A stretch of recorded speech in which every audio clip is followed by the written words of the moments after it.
Thank you for clicking on the Thursday edition of Weather for Weather Geeks. We're going to geek out to a lot of really interesting and important information here today. I'm going to try to keep it under 10 minutes. I've had a tendency to ramble a little bit lately, so thank you for your patience on that. If you're a regular viewer, here's what the radar looks like at about 2:15 p.m. on this Thursday. And look at this wall of water heading our way. Yes, it's been raining lightly since mid to late morning, but it hasn't been that heavy yet. But that's about to change. Some heavier rain echoes out here in Akron, Canton, Columbus. And then you run into some thunderstorms down here with the lightning symbols here in southern Ohio. This is south of I-71 primarily, heading down towards the Ohio River, and that band of thunderstorms extends then down into Kentucky. That's where the worst weather, at least comparatively speaking, is close to northeast Ohio this afternoon. We're going to see rain, but I don't think we hear any thunder here this afternoon. The rain has been heavy, though. Check out Doppler radar estimated rainfall totals here so far in southwest Ohio. Now, these are a little inflated, I think. Officially, last observation I saw, Cincinnati had about 2 inches, while the radar is estimated they're closer to 3. But it does give you a sense of, hey, how hard the rain has been coming down, and some of those thunderstorms down towards Cincinnati and Dayton. Here's an area just north of Dayton along I-75 and just east that the radar estimates 4 inches. Ground truth, a little hard to come by because that's a pretty rural area, but, there's probably 3 inches in a lot of spots down in there. So the rain's been heavy down there. We don't expect that much rain here at all, but we're in for a steady soaker for the rest of the afternoon. So anything planned after school or work, we're talking, golf practice or baseball or softball, or, we're getting into April now. So a lot of people have things that they want to try to accomplish outdoors late in the afternoon. Looks like a washout from here on out. We're just going to call it a washout for the afternoon and the evening. We do have tornado watches in the red shades out here in Arkansas, Oklahoma, parts of Kansas, Missouri, southern parts of Illinois. This is all part of a pretty hefty period coming up for severe weather. The red shade here is where the Storm Prediction Center has outlined a moderate risk for severe weather for the rest of the day today and into tonight. The yellow area, an enhanced risk, or as they put it, slight risk, and that does extend up to parts of southwest Ohio. But this is the zone right in through here that definitely bears watching as we head through the next 24 hours. Because there's going to be some tornadoes, unfortunately, and there's going to be some large hail and damaging winds as well. All right, so that's kind of a recap of things currently. Look at the snow out here across the Midwest. That's the leading edge of the cooler air that is heading our way for the start of the upcoming weekend. All right, so there's the current radar 215. I'm going to take off all of the current information, and we'll start talking about what the radar should look like as we head through the rest of the day today. Bring up the latest high-resolution rapid refresh model, and we'll kick things off. Let's fast forward to about 4 o'clock this afternoon. A couple of hours from now, there's that heavy band of rain moving into northeast Ohio, into western Pennsylvania. Still raining at a good clip in southeast Ohio as well. Then here's 5 o'clock and 6 o'clock. So right around dinner time, raining a moderate clip, maybe even heavy at times. After we get past 6 o'clock, though, the rain should start to let up. Notice the yellows are becoming much less common by 7 o'clock. Here's 8 o'clock in the evening.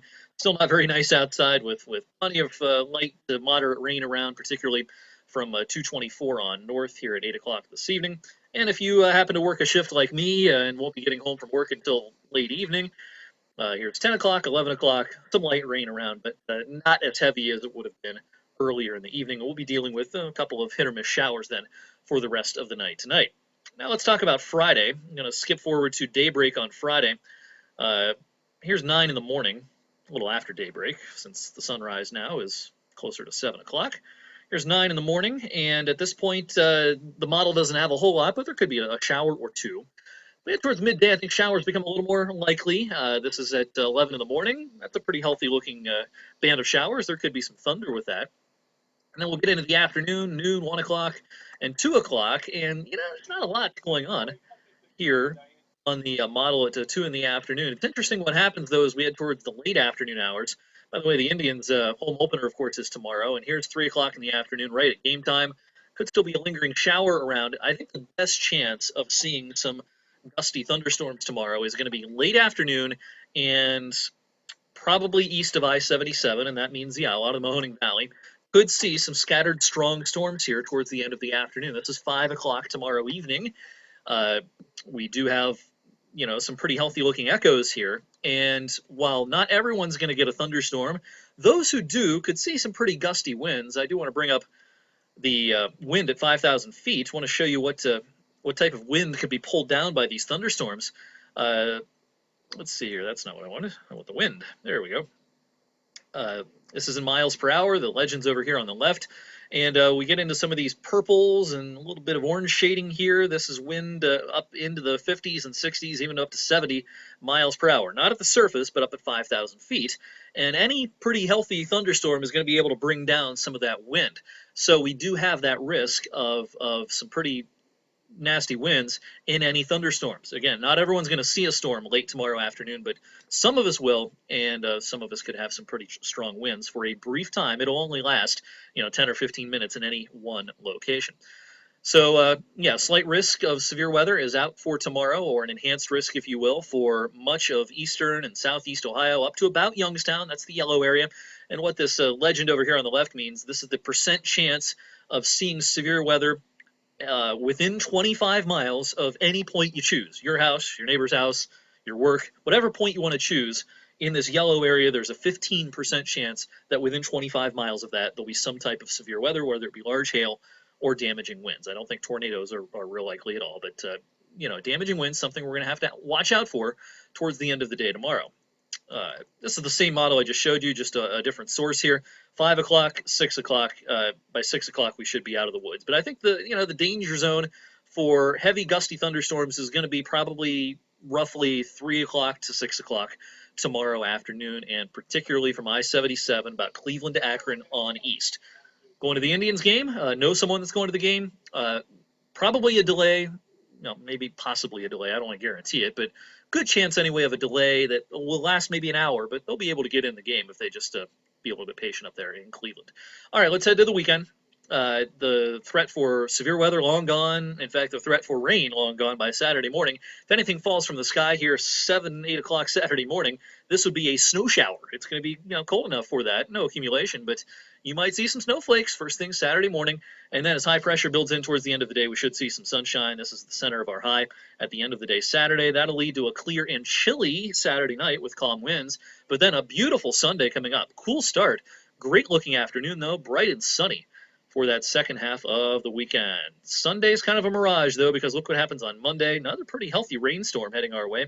Here's our low-pressure system around Cincinnati at 2 p.m. on Monday with rain pushing in. This does not look like severe weather for us, but just a good, healthy rainstorm for a while.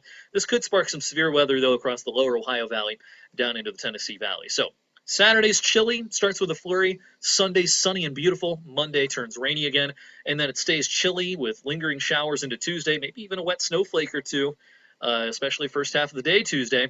Beyond Tuesday, a little too early to pin down the details on any storm systems, but it looks pretty quiet, and I do think we'll appreciate the warm-up that's coming beyond the middle of next week. 16-day temperature anomaly charts here.